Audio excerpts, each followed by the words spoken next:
Good evening sir. Yeah good good evening Anil. ఆ, ఏంటి sir Anil మొత్తానికి అంటే కోవట్ ఆపరేషన్ అంటారు జనరల్గా.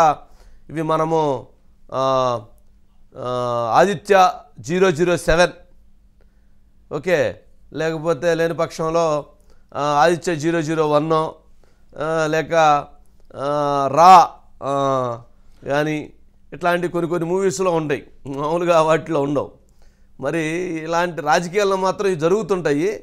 కాకపోతే ఇవి జరిగేటువంటి కాస్త విభిన్నంగా జరుగుతుంటాయి.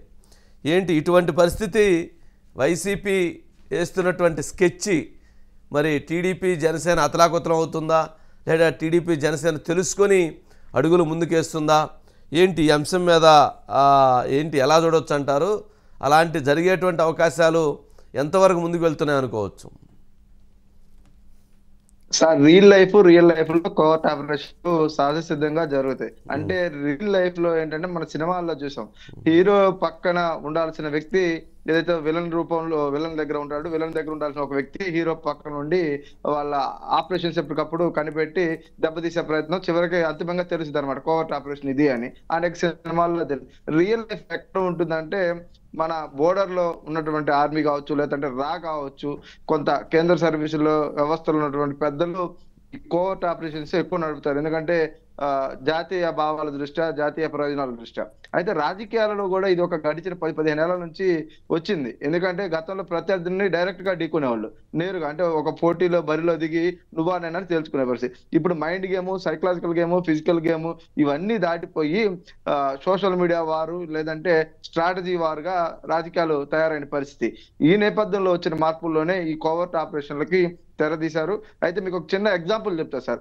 గడిచిన 2019 ఎన్నికల సందర్భంగా ఉమ్మడి గుంటూరు జిల్లా పరిధిలో ఒక నియోజకవర్గంలో ఒక నాయకుడు కారులో ఏదైతే ఉందో ఏం జరుగుతుందో పూర్తి సంభాషణలతో సహా ప్రత్యర్థి పార్టీకి సంబంధించిన నాయకులు విని ఆపరేట్ చేసి ఆ ఎన్నికల్లో రాజకీయ లబ్ధి పొందారు సార్.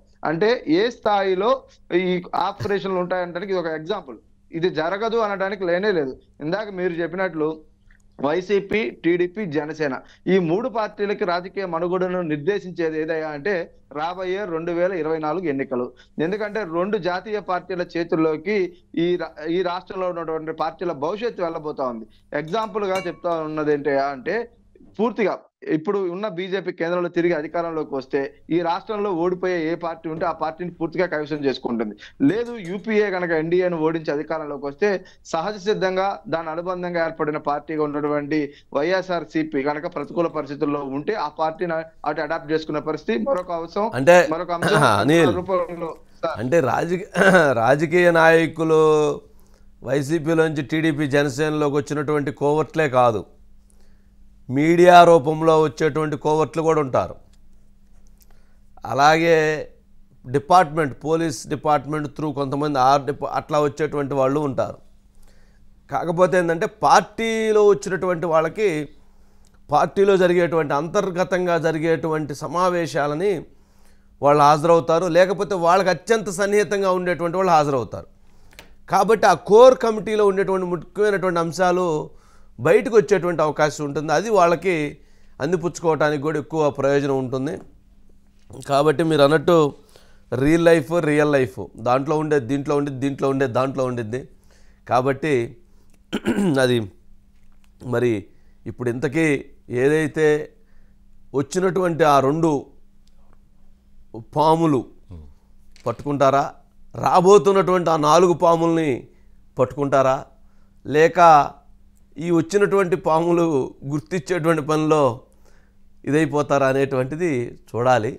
బట్ ఏదైనా కానీ సరే, వాళ్ళ రాజకీయం వాళ్ళది, ఆ వచ్చినటువంటి వాళ్ళు కూడా తప్పులేదు, వాళ్ళ రాజకీయం వాళ్ళది, వీళ్ళ రాజకీయం వీళ్ళది. కాబట్టి అది చూడ. మరి టీడీపీ జనసేన కూడా పంపించిందేమో కోవర్ట్లు, అది కూడా మనం చెప్పలేము.